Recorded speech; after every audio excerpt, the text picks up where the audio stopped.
Omega Estéreo. En este momento, este es su programa Sin Rodeos, que se transmite de lunes a viernes de 8:30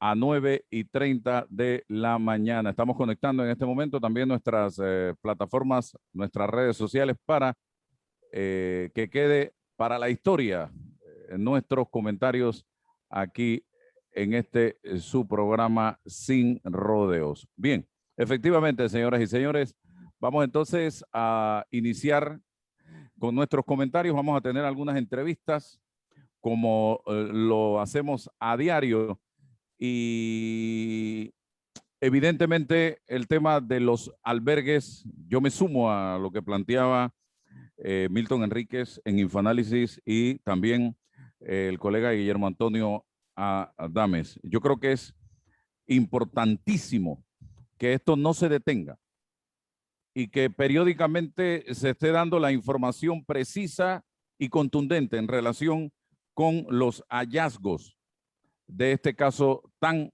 importante para la nación panameña. Este debe ser el principio de la justicia que todos anhelamos en este país. Este debe ser el principio de esa justicia por la que hemos venido luchando durante muchísimos años. Yo recuerdo la voz precisamente de quienes formaron parte de la dirigencia de la Cruzada Civilista Nacional en el último quinquenio de la década del 80, 85, 89, 83 al 89 por ahí, cuando salían a las calles vestidos de blanco y gritando justicia, democracia y libertad. Y yo hoy, 30 y tantos años después, le pregunto a los panameños, a todos ustedes, ¿estamos respirando justicia, democracia y libertad? Hágase usted esa pregunta, estimado amigo, que me está sintonizando en este momento. Yo me la hago, yo me la respondo, yo. Si ustedes me preguntan. Y yo digo, justicia, cero justicia. Porque esta no es la justicia que gritábamos los panameños en esa década del 80. Y le pregunto a don Milton Enríquez, que fue uno de los que sufrió toletazos, arrestos, todo tipo de injusticias en esa época. Hoy podemos decir con satisfacción, ¿alcanzamos por fin la victoria en materia de justicia? Yo digo que no. Y yo le pregunto al pueblo panameño en este momento, ¿alcanzamos la victoria en materia de democracia? También digo que no. También digo que no, a pesar de que puedo decir que hemos avanzado en materia democrática. Pero todavía no me siento satisfecho. Si hacemos una evaluación de 1 a 5, como califican en la educación primaria y secundaria hoy día en este país, yo diría que en democracia estamos en 3. Porque para mí democracia es mucho más que ir a votar cada 5 años. A veces por nuestros verdugos. Y se los digo porque no puedo decir que siempre. Porque dentro de la estructura política electa hay gente que está haciendo su trabajo. No puedo decirles a todos verdugos, pero sí hay una tendencia del votante panameño a votar por nuestros verdugos. Por gente que cada 5 años llega a una asamblea, a una alcaldía, a los representantes, a veces a la presidencia, y se convierten en eso, en nuestros verdugos. Democracia es el fortalecimiento de las instituciones ¿Ustedes qué creen que pasó en Estados Unidos? Si en Estados Unidos no hubiese instituciones sólidas, si en Estados Unidos las instituciones no hubiesen funcionado, Trump se hubiese convertido simple y sencillamente en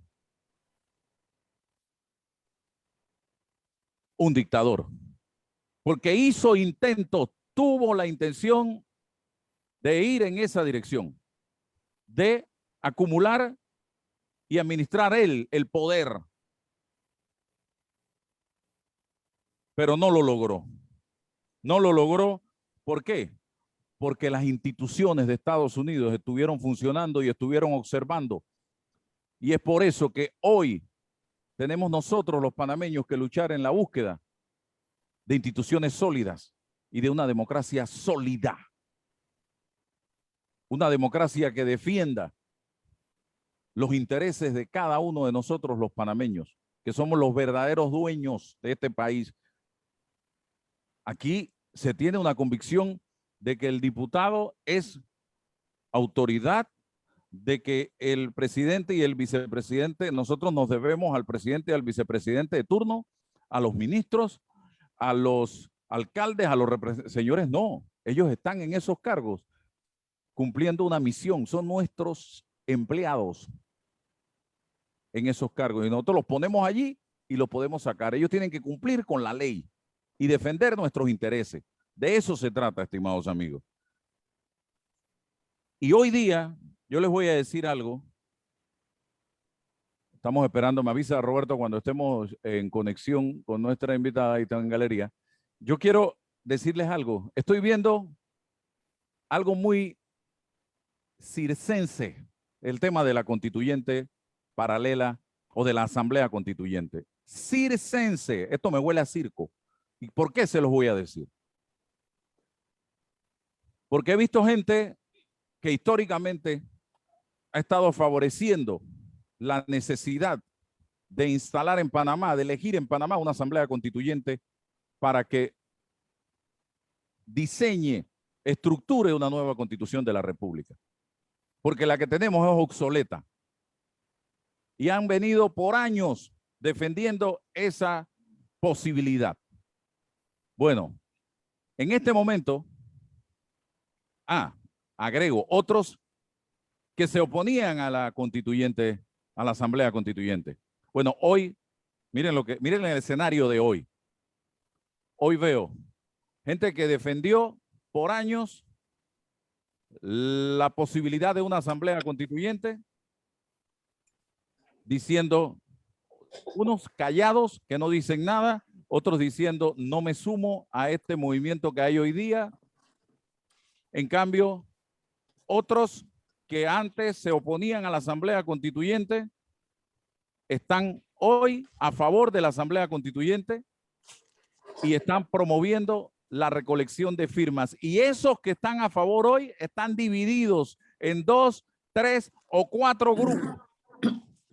Y yo me hago la pregunta, estimados amigos, ¿no es un solo país? ¿No queremos el bien para el país?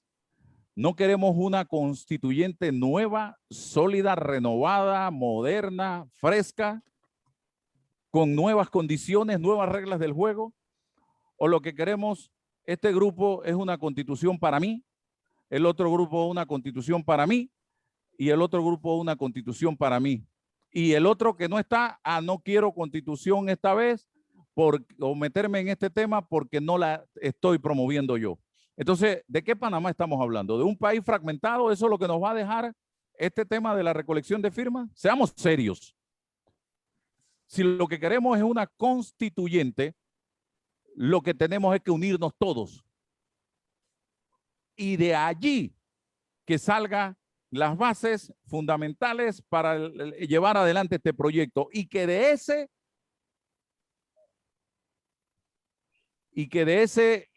grupo de panameños, de todas las corrientes, se comience a recoger firmas. Y cuando tengamos las firmas, entonces llamemos señores, Tribunal Electoral, aquí están las firmas. Vamos a llamar a las elecciones de constituyentes y que el pueblo panameño decida quiénes van a ser esos hombres y mujeres que van a ir a redactar la nueva constitución. Pero yo no puedo ir debajo del brazo ya con un proyecto de constitución a recoger firmas o con un ideario o con una agenda a recoger firmas, porque eso no puede ser. Entonces, o nos unimos o esto va a ser otro intento frustrado más de asamblea constituyente. Yo lo decía ayer, el pueblo panameño debe estar vigilante y presionar para que todos se unan y salga un solo grupo en esa dirección, o esto no va a funcionar, estimados amigos. Tengo a la licenciada Giovanni Ortega conmigo, a quien le doy la bienvenida. ¿Qué piensa usted, distinguida, de esto que estoy diciendo? Ahora todo el mundo quiere salir a recoger firmas, pero estamos como en la vecindad del Chavo, cuando se decía, no te juntes con esa chusma. Eso es lo que estoy viendo. Yo no me junto contigo, tú no te juntas conmigo, yo no quiero que tú estés, yo sí quiero que tú estés, y a la final, ¿dónde queda el país? ¿Quién está pensando en el país? Bienvenida. Saludos, buenos días, Álvaro. Bueno, yo coincido contigo en ese planteamiento y calificativo de los intereses particulares y rescato lo que explicabas cuando decías que pareciera que todo el mundo quiere una constitución ajustada a su pantalón. Ahora que han salido varios grupos, coincido contigo en eso, coincido en que es necesario reformarla, pero también me sumo a aquellas voces que piensan que tengo temor de cómo sea la escogencia de las personas que van a participar y cuáles sean los requisitos y presupuestos, pero no es un temor que me impida lanzarme a la petición. Creo que hay que ir en el camino subsanando y haciendo alzar voz en lo que veamos incorrecto, porque si nos mantenemos en ese temor, entonces nunca haremos nada. Yo tengo mi consigna a partir de hoy. Si no se unen, no firmo. Y punto. Porque yo creo que tenemos que estar unidos para poder sacar a este país adelante. La división, el que hay arriba y el que hay abajo, es lo que más daño nos ha hecho históricamente.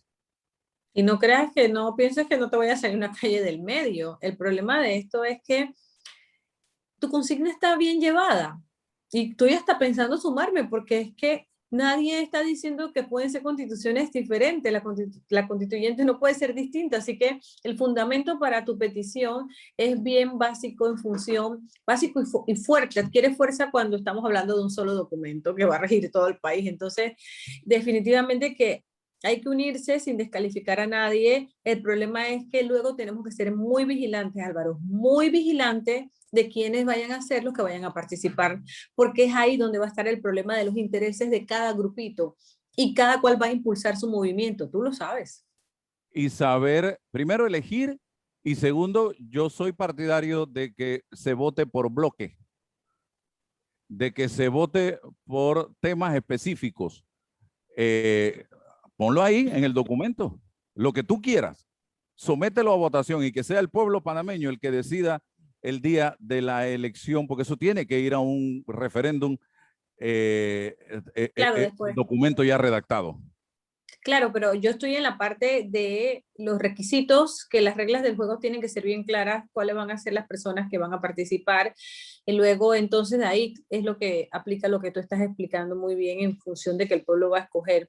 Pero siempre por experiencia y vieja data, nuestras elecciones para las personas que nos pongan un planteamiento a posteriormente elegir, han sido malas, no son buenas, son cajoneras. Entonces eso es lo que a mí me preocupa, tal cual como es el cajonero de de elegir cuando tenemos a quienes van a dirigir la Asamblea Legislativa. Ese es un buen ejemplo de decirte de cómo nuestras propias normas frente al Tribunal Electoral también se han quedado obsoletas, que más vale un caballo sin cabeza, un solitario y una cantidad de cosas que ya quedaron desfasadas en el ambiente político y electoral, que todavía se están implementando a beneficio de muchos políticos y a beneficios de otros que no logran convencer al electorado para que pues crean en sus propuestas y en lo que en verdad se va a hacer en una asamblea, a legislar. Y que bueno, gracias a Dios, yo creo que conforme pasan los periodos de gobierno, el pueblo está cogiendo más conciencia de que a la Asamblea de Diputados se va a hacer leyes y aprobar leyes que nos deben beneficiar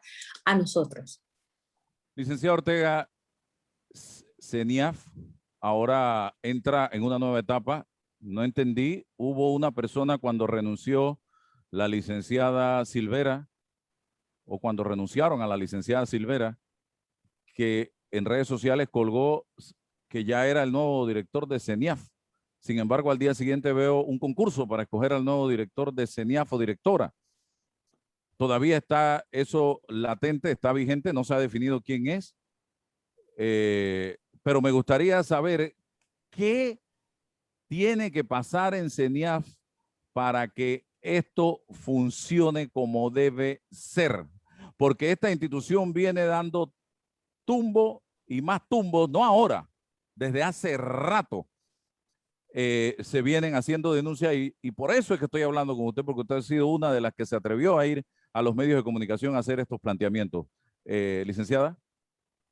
Bueno, a mí me llamó la atención desde el primer momento de la forma en que se designó al caballero como director, debo entender que director encargado, y posteriormente, como todas las cosas que ha estado haciendo el gobierno en su momento, se decide abrir la terna para hacer una escogencia a través de la junta directiva que hoy en día lideriza la CENIAF a través de su norma jurídica. Sin embargo, yo creo que sigue siendo un puesto político, porque acuérdate que esa fue una de las cosas que dejó claramente establecida en su nota hacia la junta directiva, la directora Silvera, porque en uno de los puntos que tú muy bien publicaste decía despolitizar a la CENIAF. Esta secretaría por muchos años ha sido un puesto como de galardón político, y pues en base a eso quien lo liderice tiene viejas expectativas y creencias en función de que sí, hay hogares disfuncionales, pero de esos hogares disfuncionales ya no puedes obligar a aquellas personas que de alguna manera fueron irresponsables de alguna forma a ser padres.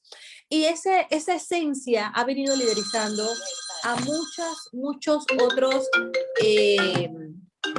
ha venido liderizando a muchos directores, a excepción, creo, puedo tener porque me tocó hacer algunos trámites con ella, la licenciada Idalia Martínez, que en su momento también pues decía que si al final tienes un proceso de impugnación, perdón, de inhabilitación de maternidad y de paternidad, ¿cómo vas a obligar a la mamá y a la papá, al papá a tener a ese niño de vuelta? Entonces, esa esencia es lo que ha hecho en base a obligar a esos padres a mantener supuestamente la unión familiar, y adicional de eso, el hecho también de las creencias particulares de la norma. Simplemente hay que interpretarla en función de los niños y las responsabilidades. Para concluir, Álvaro, yo he sido muy responsable de esperar que el Ministerio Público también llame a rendir pues una imputación, porque ya aquí no cabe ni siquiera una entrevista, a todos los que han pasado por la dirección o por el comité ejecutivo de supervisión de albergue que está establecido en el decreto 26, y me parece que el Ministerio Público está mirando para otro lado de manera irresponsable cuando habían personas de cargos funcionarios que debieron estar ya señalados por este tipo de aberraciones que ha estado pasando con nuestros niños. Ok, satisfecha con la salida del señor Javier Caraballo la semana pasada a hacer una especie de informe de los casos vinculados a los albergues. No, no estoy satisfecha. Creo que agarró un informe de manera momentánea de lo primero que le dijeron los fiscales que estaban involucrados. Y te voy a poner un ejemplo sencillo. El fiscal de familia, que tú lo conoces, superior, que está haciendo las diligencias de inspección ocular o que está liderizando este tipo de situaciones, tiene la creencia errada de que su personal en el Ministerio Público necesita siempre un aval de él o de quien esté arriba para poder aplicar medidas de protección, y eso es nefasto, Álvaro. Entonces, si tú tienes esa creencia sobre la base de una dirección que estás llevando en el Ministerio Público, en la sección de familia, quiere decir que tus tramitantes o tu resto de equipo de fiscales son incompetentes, y yo no estoy de acuerdo con eso. Todas las medidas de protección que tú pides en la Fiscalía de Familia te pueden demorar hasta 15 días si el fiscal no la supervisa, si el fiscal no te pone un ganchito de aprobado. Y resulta que cuando aún poniéndote el ganchito de aprobado, están mal resueltas porque no es lo que tú has solicitado. Entonces, si esa es la premisa que utilizó el procurador encargado, que de alguna manera omitió algo muy importante, fíjate en esa entrevista cuando él dice que han entrevistado a más de 220 niños y han hecho verificaciones en más de 50 y pico albergues, se desprende algo. Yo tengo informes, y tú también los debes tener, de trabajadoras sociales donde hablan de niños con una condición. Entonces, esos niños con una condición, ¿quién los entrevista? ¿Cómo llegas a entender que ellos también fueron víctimas de algún tipo de maltrato o de un señalamiento si esos niños no pueden hablar? Entonces, te deja ese sinsabor de que también quiero creer que el señor procurador encargado no conoce el decreto 26 que establece el Comité Ejecutivo de Supervisión de Albergue. Si ya existía esa comisión desde el 2009, explícame entonces. Aquí se hicieron denuncias muy serias que implican, denuncias mediáticas exclusivamente, que implican abusos sexuales a menores de edad, que implican abusos emocionales a menores de edad, que implican malversación de fondos del Estado.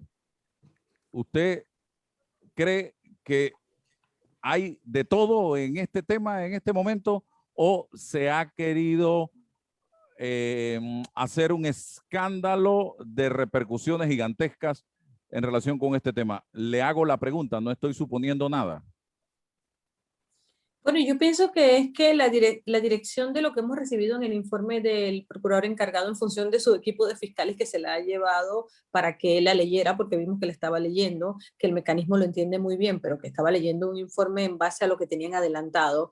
Hay muchos lugares que ya tienen medidas, albergues que ya tienen medidas de protección aplicadas en contra de sus propios cuidadores o de algún directivo. Yo no cuestiono eso, cuestiono lo que acabas de decir, el peculado y cuestiono el tema de la responsabilidad del funcionario público. Entonces, si partimos de esas dos premisas, Álvaro, tú la pregunta te vas a hacer como yo todos los días, ¿dónde están la imputación de los funcionarios que tenían dentro de su responsabilidad por omisión y comisión que estén enfrentando la justicia? Aunque sea para investigar, porque recuerda que una imputación no es una condena. Y lo otro es que si tienes funcionarios o personas, perdón, que son encargadas directivas de la ONG o de alguno de estos albergues ya imputadas por peculado, la norma establece que el peculado también sale de un funcionario público. Entonces, ¿cómo tú tienes a una persona sindicada o imputada por el delito de peculado y en extensión, ojo, en extensión, que es la palabra que usa la fiscal, es que viene de un funcionario y te alcanza como persona particular? Entonces, son cosas que al final del día legalmente yo no comparto porque practicamos muy bien el derecho penal y pues pareciese que de alguna manera están ocultando algo. Y cuando tú miras hacia atrás los antecedentes de quienes han dirigido la CENIAF, son mujeres que son activistas en el partido político PRD. Pero eso no tiene nada que ver, porque al final del día pareciera más la influencia de política que la razón en el sentido legal de lo que hay que investigar. Si tú eres inocente y no pasa nada, Álvaro. Una imputación, como dicen los jueces de garantía, al final del día no se la niegan a nadie. Pero eso no quiere decir que tú estés ni condenado ni que seas responsable. Simplemente te están vinculando. Entonces yo no entiendo por qué el Ministerio Público en la Fiscalía de Anticorrupción no ha hecho las imputaciones debidas. Por lo menos hicieron una inspección ocular en CENIAF. Pero ¿qué pasa con los funcionarios que ya estaba establecido? Estoy segura que si hubiese sido Álvaro Wisnik ya tuviéramos subiendo y bajando escaleras en función de voy a repetir, la responsabilidad que emana del Comité de Supervisión de Albergues que está establecido en este decreto y quiénes son. Yo le hago otra pregunta, porque si yo salgo a la calle en este momento a hablar del tema de los albergues, en la mente ya de los panameños se ha posesionado la idea de que aquí hay monos gordos que están encubriendo, de que aquí hay gente adinerada que está detrás de esto, que ya hay una percepción en relación con este asunto que solo la justicia tiene la posibilidad de aclarar si hacen el trabajo correctamente. ¿Qué dice usted a la gente que nos está sintonizando en este momento sobre esto? Solamente tengo algo que agregarte. El tema no es la justicia ni cómo se está investigando ni la dirección. El tema más grave es que por esta investigación el procurador dejó el puesto. Por esta investigación renunciaron de alguna manera a alguien que ya había dicho que si no la apoyaban se iba, que es la exdirectora reciente del CENIAF. Entonces esas dos premisas te dejan claro que algo se está ocultando o alguien no quiere salir a asumir su responsabilidad, porque ven acá, Álvaro, dime a mí que el procurador que es una persona que no le hemos conocido temas que lo puedan poner en duda, me explico, dentro de sus labores, tanto como colega y persona, que tú me digas que él va a renunciar porque habían dos directoras de un albergue, un empeculado y la otra, o sea, ¿en serio el procurador se iba a ir por eso? Entonces, las personas no son tontas, no hay que saberse la norma jurídica para saber que algo hay en trasfondo, independientemente que sean peces gorditos, chiquitos o medianos, por la cual el procurador se fue y no quería verse envuelto, y luego se suma al informe. Yo voy a excluir a la exdirectora Silvera. El informe que tú tienes en la cuenta tuya de Instagram es tan delicado, que fue dirigido a la junta directiva, que hoy está conformada por diferentes ministros de Estado, es tan delicado que si tú lo sumas a la renuncia del procurador, 2 más 2 son 4, o sea, no tienes que darle más pistas, y quienes han aprendido para hacer la imputación es mucho más delicado. En el día de ayer a nosotros nos llamó la mamá del muchacho, del caballero que está imputado por supuestamente abuso sexual dentro de este grupo de personas, y decía que al día de hoy ella no sabía dónde tenían a su hijo. Entonces, Álvaro, yo creo que la gente no quiere ir a las redes sociales, ni donde ti ni donde mí, a exponer su problema o hacer una denuncia. La tónica del Ministerio Público de hace unos años para acá, de ignorar a esas personas que tú entiendes que están sindicadas a un delito porque están sindicadas, es mal llevada. Esa persona está imputada, pero tú como Ministerio Público tienes que darle el servicio, tienes que darle las explicaciones. Ahí no ha habido una condena, y aún habiendo una condena, tú no puedes excluir a esas personas. Y la mayoría de personas que están yendo a las redes sociales a exponer sus problemas en función de la injusticia que ellos entienden, son personas de extractos humildes, porque es evidente que una persona con un abogado que pueda pagar una defensa privada, no le haces este tipo de situaciones. Entonces, hay que hacer un llamado al Ministerio Público para que no entienda que una imputación de una persona humilde es una condena. Si la mamá de esa persona está preguntando dónde está su familiar aprendido, pues dele la información. Esta señora no tiene que venir a las redes sociales. Si imagínate tú, Álvaro, con el tema también de la imputación de los supuestos secuestros del hermano del señor presidente. Vinieron a mis redes sociales a decir todo lo que les ha estado pasando con el Ministerio Público, como por ejemplo, inhabilitaron al abogado con un documento diciendo que el abogado tenía una condición auditiva, y esas no son las formas. Entonces, como los familiares no entraron sobre pretexto de que estamos en COVID a la audiencia, ni tampoco fue virtual, ellos sienten que le han vulnerado un derecho. Pero lo voy a invertir, Álvaro, para que tú y los cibernautas entiendan.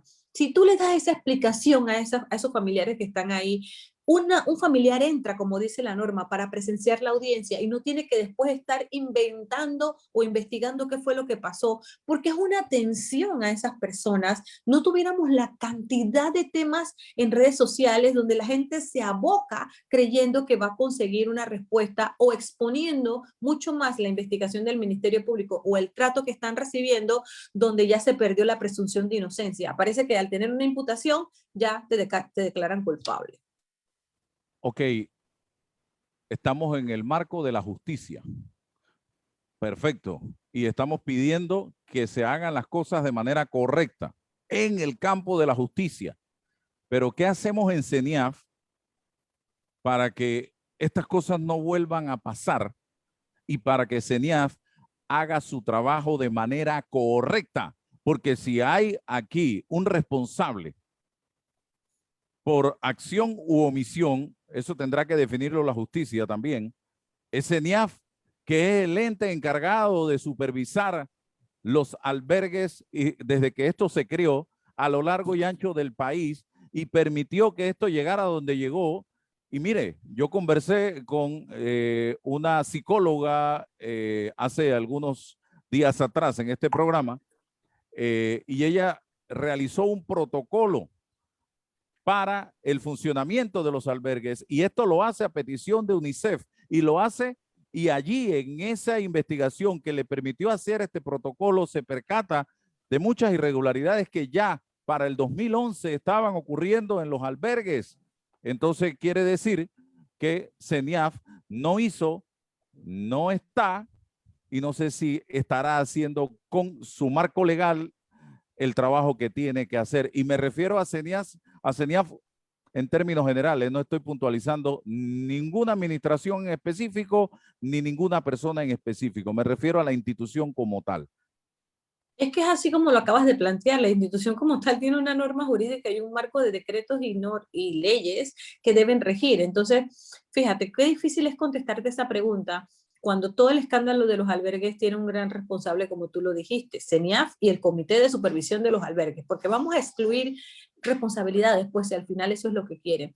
¿Cómo te contesto esa pregunta? Si la persona que viene ya entendió que los que estaban anterior no le pasó absolutamente nada por dejar de cumplir la norma, no han tenido ningún tipo de responsabilidad, ¿cómo tú le haces entender a ese próximo funcionario o funcionaria que esto es delicado, que estás trastocando la vida de niños, que estás tirando a la sociedad y que al final van a ser personas rotas con alguna ambivalencia porque el Estado y sus familiares le fallaron? Le fallan sus padres, le falla el Estado y pues posterior a esto mira todo el escándalo que tenemos. Entonces, las normas están para cumplirse. Está una dirección de protección, que es un ente del CENIAF. Está el comité que te he mencionado durante toda la entrevista y está la dirección, que son las personas encargadas de esos niños. En CENIAF no es un lugar donde uno va a decir que simplemente estoy trabajando por la niñez. Es un lugar donde hay muchas responsabilidades y de tu decisión depende esas vidas pequeñitas de personas y de niños que pusieron en algún momento los juzgados a tu alcance y que ese alcance por creencias, Álvaro, ha venido desarrollándose que es permanente y eso es falso. El estatus de los niños por los albergues es temporal, donde hay que cambiar su situación jurídica, ya sea inhabilitando a los padres o ya sea devolviéndolo a su seno familiar de acuerdo al árbol genealógico que a ellos lo forma. Tú no te puedes quedar con un niño en un albergue o en un hogar hasta los 18 años. Y esa es la tónica y temática que ha venido teniendo el CENIAF a través de su albergue y sus comisiones, que entienden que el niño llegó, el juzgado en una resolución lo pone a cargo del CENIAF y ahí se quedó hasta los 18 años. Por eso que tú escuchas muchas entrevistas de estos jóvenes que decían y acusaban a una de las directoras en función de las directoras de los albergues que le decían, no, si ya aquí tú te quedas hasta los 18 años. Y esa es la vida repetitiva de esos niños cuando el CENIAF y la norma jurídica no establece ese tipo de presupuestos para esos niños. Licenciada, le agradezco este rato que ha dedicado a hacer docencia en este tema tan importante. Vamos a seguir en contacto para darle el seguimiento adecuado a este tema. Gracias. Saludos y buenos días, Álvaro. Bien, oyentes amigos de Omega Estéreo, cobertura nacional y de Sin Rodeos. Vamos a la pausa y regresamos con más esta mañana.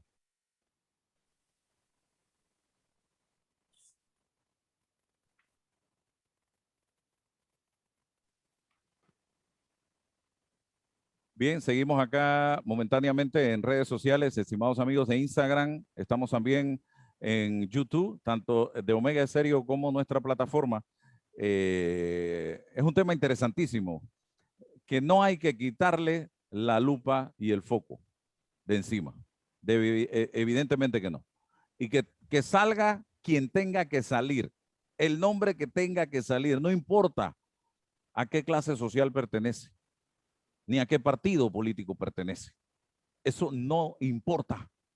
Tiene que conocerse y esto es un llamado al procurador Javier Caraballo, a los fiscales del Ministerio Público, a los jueces que les corresponda llevar adelante este proceso para que hagan el trabajo de manera correcta. Ya se dieron cuenta que aquí, señores, este país está al borde de una explosión. Y este pudo o puede ser el detonante de esa explosión. Este pudo, puede o podrá ser, corrijo, en pasado, presente o futuro, el detonante de esto. Porque el pueblo panameño, a través de la juventud, ha dicho, con mis niños no te metas. Así que esperemos que salga a flote toda la verdad relacionada con este tema. Que si hubo malos manejos de recursos, que se diga, porque esa plata es tuya y mía, panameño. Que si se abusó psicológica, emocionalmente de estos muchachos, que se diga y qué tipo de abusos se cometieron.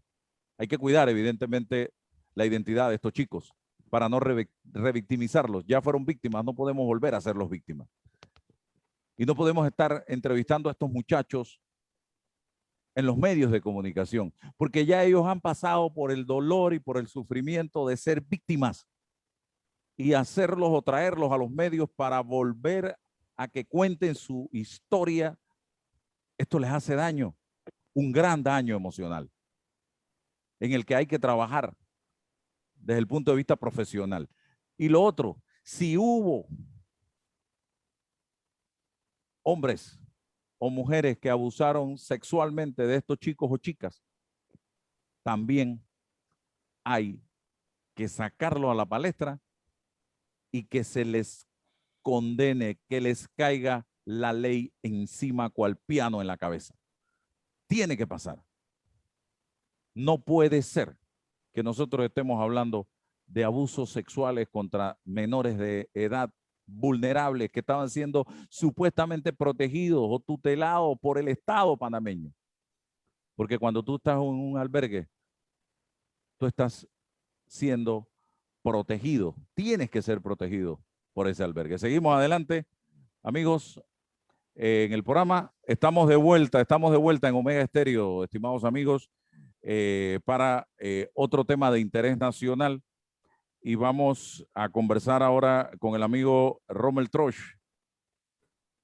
un especialista de la Cámara Marítima de Panamá sobre temas portuarios. Siempre que queremos hablar de estos temas, gentilmente nos acompaña Rommel Troch, porque la primera pregunta que yo quiero hacerle, don Rommel, la importancia actual y futura del sistema portuario panameño en términos generales, porque siempre se dice que nosotros somos un país rodeado de agua, pero que estamos de espalda al mar. Usted hoy día, ¿qué calificación de 1 a 5 le da a esa hipótesis?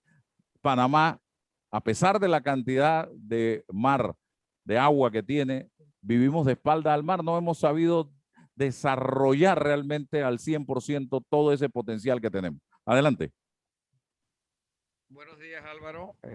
Muchas gracias por tu tiempo y oportunidad de hacer docencia en la industria marítima. Yo soy un apasionado de este tema. He estado 30 años en la industria portuaria,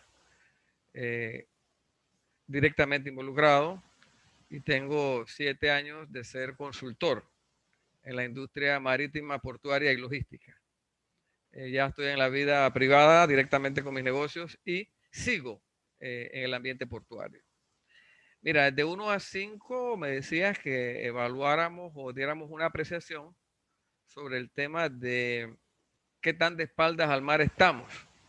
Yo diría que un 2.5. ¿Por qué? Porque creo que Panamá tiene mucho más potencial todavía por desarrollar. Sin embargo, para mí es preocupante que cuando hay noticias marítimas, tú siempre escuchas hablar del registro de naves y con la disculpa de mis amigos que están en el negocio de registro de naves. Panamá pareciera que solo es registro de naves. Y la segunda industria marítima más importante de Panamá es la industria portuaria para el transbordo de contenedores. Nosotros tenemos que diferenciar entre puertos de carga doméstica y puertos de carga de transbordo. Países grandes con mucha carga doméstica tienen una cantidad de puertos. La cantidad de puertos que Panamá tiene para la industria nacional, lo que Panamá importa y exporta, mira, un puerto de los más pequeños que hay ahora mismo puede manejar toda esa carga y los otros 4 sobran. Quiere decir que este desarrollo portuario es para el tránsito y transbordo de contenedores, que es la riqueza de Panamá por su posición geográfica, poder manejar carga en tránsito. El canal, por ejemplo, maneja lo que es barcos en tránsito, ¿verdad? Porque acorta la ruta entre China y la costa este de Estados Unidos. Los puertos manejan carga en tránsito. Toda esta inversión portuaria que ha venido del exterior, confiando en Panamá, en su posición geográfica, es para mover carga para América Latina y el Caribe, no para Panamá. ¿Ves? Por eso tú has visto que hay operadores portuarios internacionales de clase mundial, como Hutchinson, como PSA, que es el más grande del mundo, PSA, como S6 de Estados Unidos, y como Evergreen, que es una naviera que tiene terminales portuarias en muchas partes del mundo, incluyendo Estados Unidos. Entonces, la industria portuaria panameña es una industria producto de la inversión extranjera, y es producto de la inversión extranjera porque son especialistas globales en el transbordo de contenedores, porque es una industria de mucho capital, hay que invertir. Es una industria en el transbordo de contenedores de alto riesgo. ¿Por qué? Porque la carga no es de Panamá.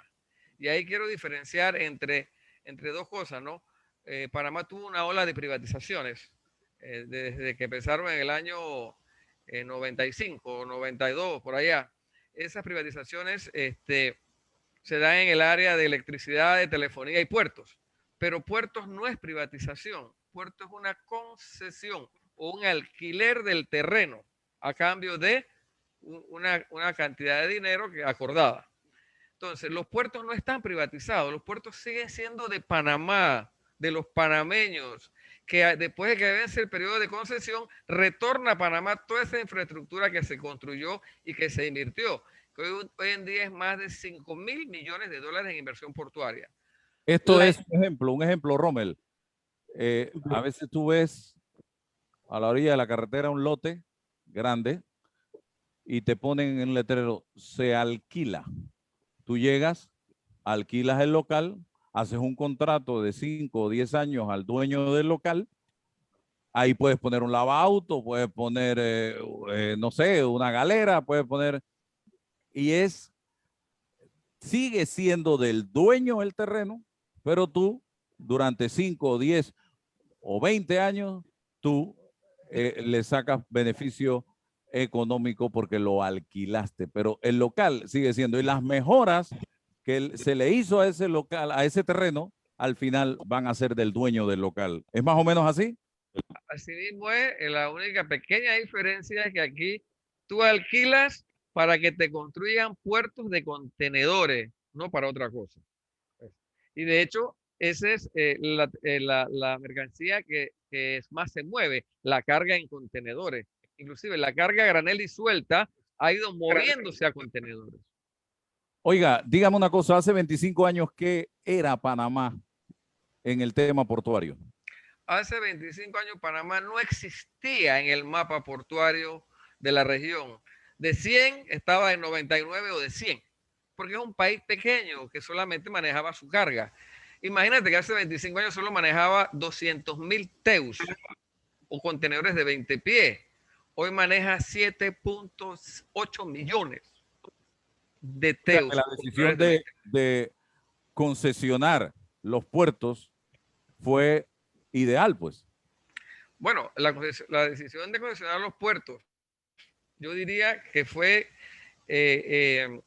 excelente, con mucha visión, esperando que esa posición geográfica fuera explotada por estos inversionistas y que trajera riqueza a Panamá, trajera más de 10.000 empleos ahí en el sector portuario de forma directa, que es casi lo que genera el canal en empleomanía, lo genera el sector portuario aquí, en la zona canalera te hablo, no te hablo en otra parte de Panamá, aquí, en la región del canal, porque todos están aquí cerquita. Ha sido una inversión que ha generado miles de millones de dólares en inversión y en el impacto a la economía. Un impacto importante a la economía. ¿Y sabes por qué es un impacto casi doble de una actividad normal? Porque son divisas extranjeras. Los puertos generan divisas extranjeras. Uno de los mayores generadores de divisas extranjeras en Panamá, después del canal, son los puertos. ¿Cómo se integran los puertos para lograr lo que llamamos el canal seco? Bueno, muy buena pregunta, porque por ahí acabo de ver circulando el proyecto de canal seco de Costa Rica. Y hay otro proyecto de canal seco en México.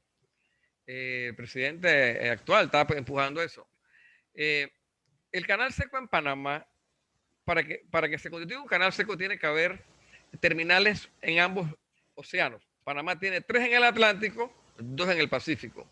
Y se integra porque el gobierno también decidió concesionar el ferrocarril de Panamá. Es otra concesión, un alquiler de terrenos. Entonces, el ferrocarril tiene ramales que entran al puerto de Balboa, directamente al puerto ahí, al vecino aquí en la cerca. Hay un ramal que entra en Cristóbal, directamente al patio de Cristóbal. Un ramal que llega al lado de Manzanillo y que le sirve a Manzanillo y a Evergreen. El único puerto que no está conectado por el canal seco en Panamá es el puerto de PCA que está del otro lado del canal. Ese puerto también se integra al canal seco por la vía de autopista Panamá-Colón, donde hay empresas. Bueno, esta es parte del progreso que trae el transbordo de contenedores y la inversión portuaria. Hay compañías nuevas dedicadas solamente al transbordo por carretera, creando empleo en el área de trucking o en el área de camiones que se dedican exclusivamente al transbordo de contenedores. Es importante destacar cuando hablamos de puertos que Panamá hay una inversión portuaria para transbordo de contenedores producto de la posición geográfica de inversionistas extranjeros que han apostado en Panamá y han invertido más de 5.000 millones. Además, con ellos han venido las navieras más grandes del mundo y se han instalado en Panamá y han establecido hasta las regionales aquí para Centroamérica, Caribe y a veces América Latina. O sea, todo esto es un conjunto que es catalizado por la inversión portuaria de estas grandes empresas operadoras globales. Rommel, ¿en qué puertos Panamá es socio como Estado? ¿En todos? Bueno, muy buena pregunta, porque justamente en estos momentos en que hay muchas noticias sobre el tema de la renovación de contratos, hay que aclarar algo. Todos estos son contratos de un periodo muy largo, porque la inversión no se recupera en 5 años, ni en 10, ni en 20, se recupera más allá. Entonces son contratos que algunos son 20 más 20 años, ¿verdad? El caso, por ejemplo, de Manzanillo, ellos tienen 20 más 20, ya se renovó su segundo periodo, o sea, bajo las mismas condiciones. El caso de Evergreen también ya se renovó su segundo periodo, bajo las condiciones similares a lo que tenía. PCA es el más nuevo y creo que no ha cumplido sus primeros 20 años. En el caso de Panamá Port Hutchinson, tienen periodos de 25 más 25. Su renovación, según lo que he leído y visto en los contratos de ley, porque los he leído casi todos, es una renovación automática, siempre y cuando hayan cumplido con lo que deben cumplir según el contrato. Y es lo que hablaba el Contralor hace unos días. Entonces, en estos puertos, ¿cuáles son las acciones? Panamá, el Estado panameño, solo tiene acciones en Panamá Port, 10%. No tiene acciones en Manzanillo, no tiene acciones en Evergreen y no tiene acciones en PCA. Solo es socio en el caso de Panamá Port.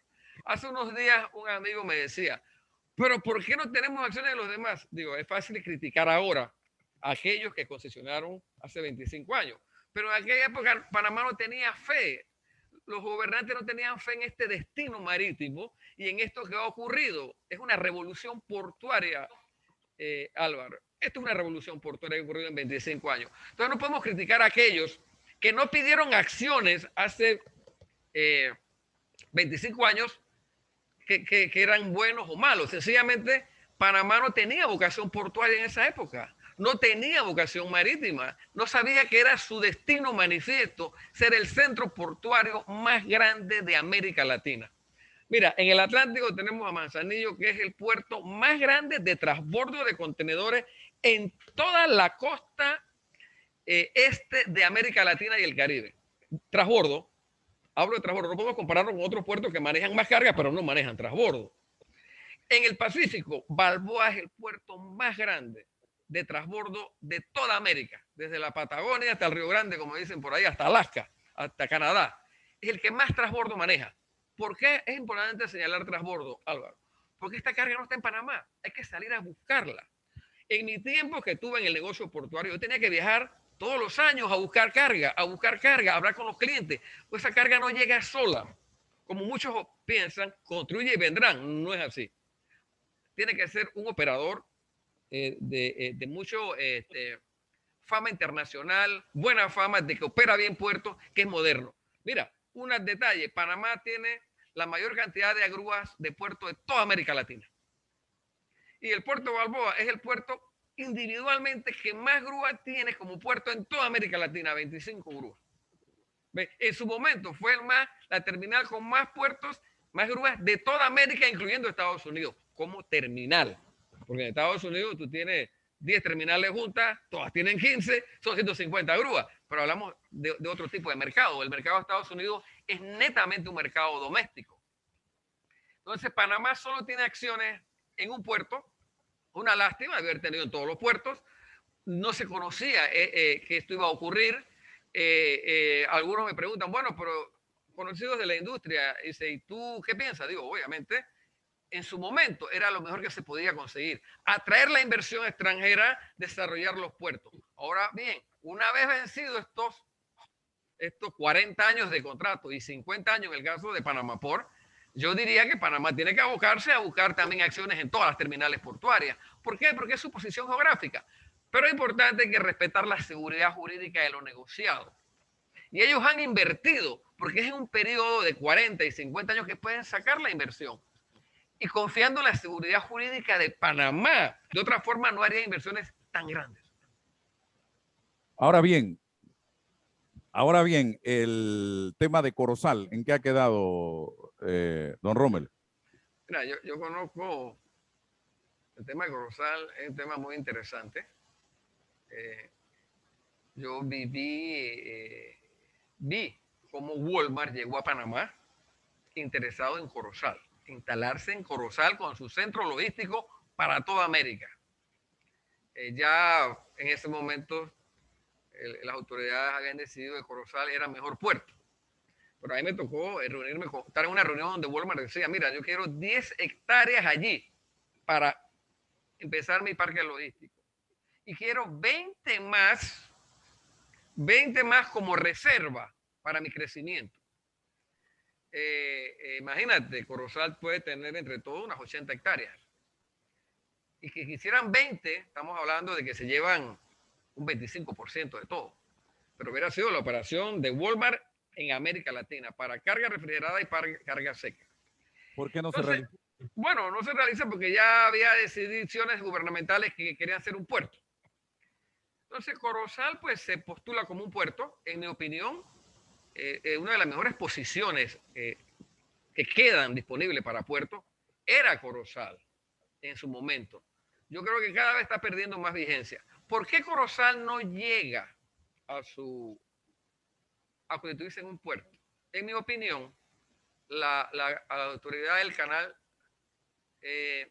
subestimó o sobreestimó el costo, el precio de esa concesión. Y yo lo he declarado anteriormente cuando era presidente de la Cámara Marítima, de que uno de los puntos que no llegó a concluirse, que no se convirtió en puerto, pues que la autoridad del canal, por ley, no está en la vocación de crear empleos, sino es de hacer todo negocio rentable. Así lo dice la Constitución para el capítulo del Canal de Panamá.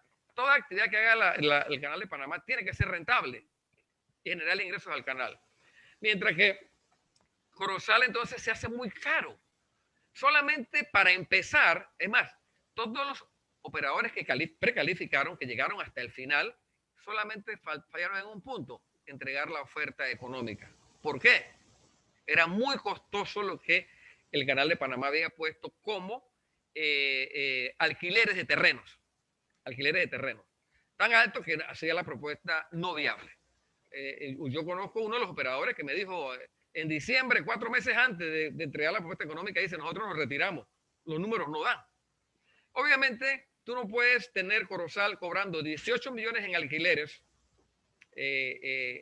solamente antes de empezar una operación portuaria y una inversión, y los puertos en Panamá ninguno paga alquiler, ninguno, de terreno, pagan por movimiento de contenedor. ¿Y por qué pagan por movimiento de contenedor? Porque es un negocio muy arriesgado, la carga no existe, la carga hay que salir a buscarla. Entonces yo no puedo pagarte un alquiler de una carga que no existe, que es diferente al caso de las hidroeléctricas y las telefónicas. Cuando tú privatizas estas empresas, tú le estás entregando al mercado panameño.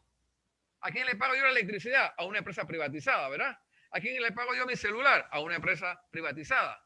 Porque el Estado entrega el mercado local con un tamaño a estas empresas. En el caso de los puertos, no le entregó nada, solo un terreno y que fueran a la aventura de salir a buscar clientes, invertir y buscar clientes. Entonces, Corozal arranca con una cantidad impagable Para mí ese es el detalle de todo, por qué Corozal nunca no voló. Y cada vez es más difícil, te voy a decir por qué. Porque ya el Canal de Panamá hizo su tercer juego de esclusas.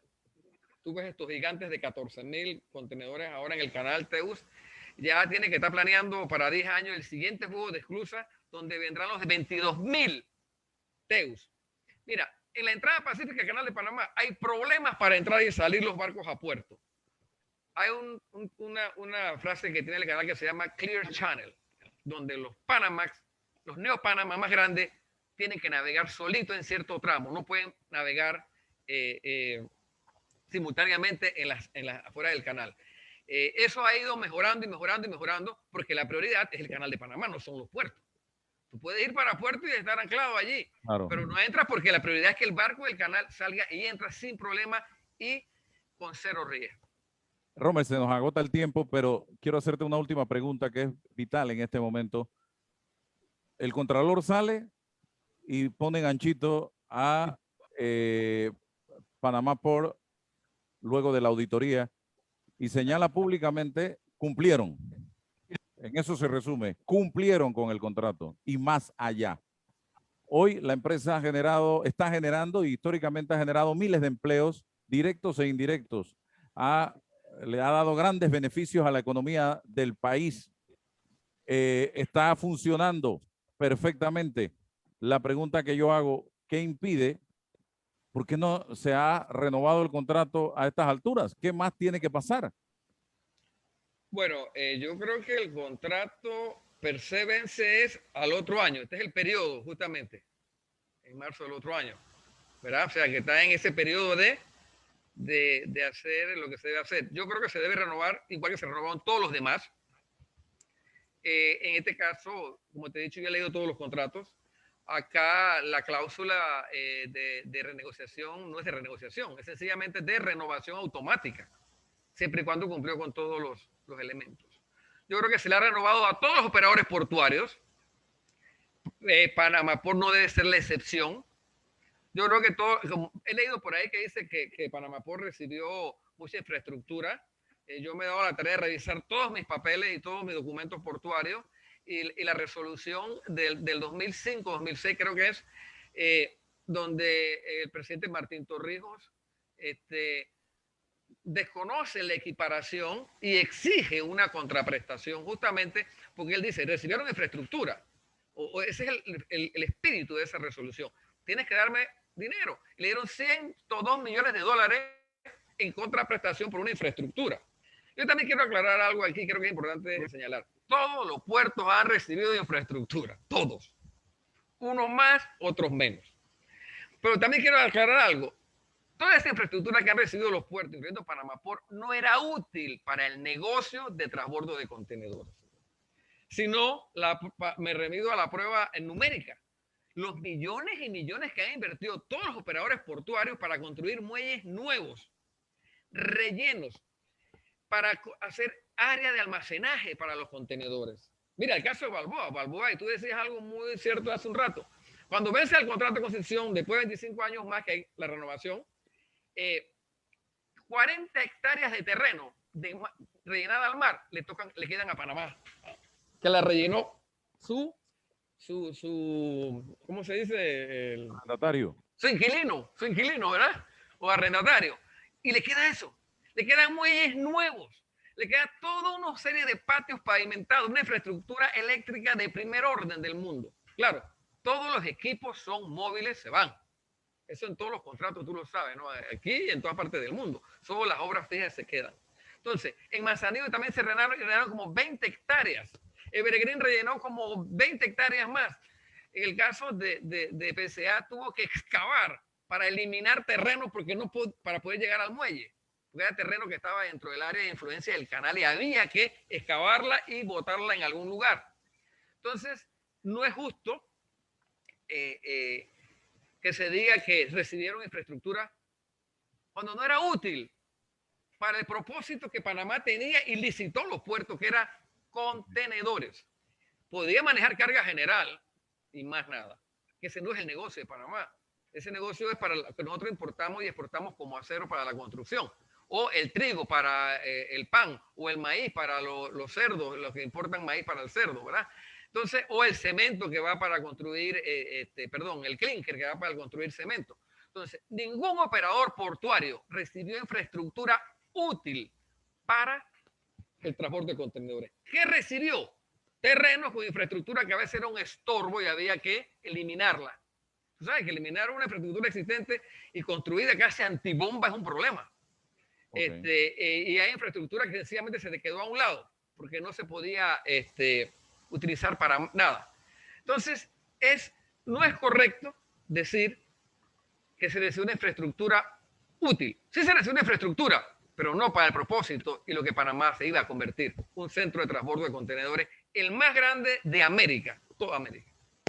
Gracias, Rommel, por estar con nosotros. Se nos superacabó el tiempo. Será para otra ocasión que continuemos hablando de este tema tan importante. Gracias a ti, Álvaro. Gracias a todos por su sintonía. Hasta mañana.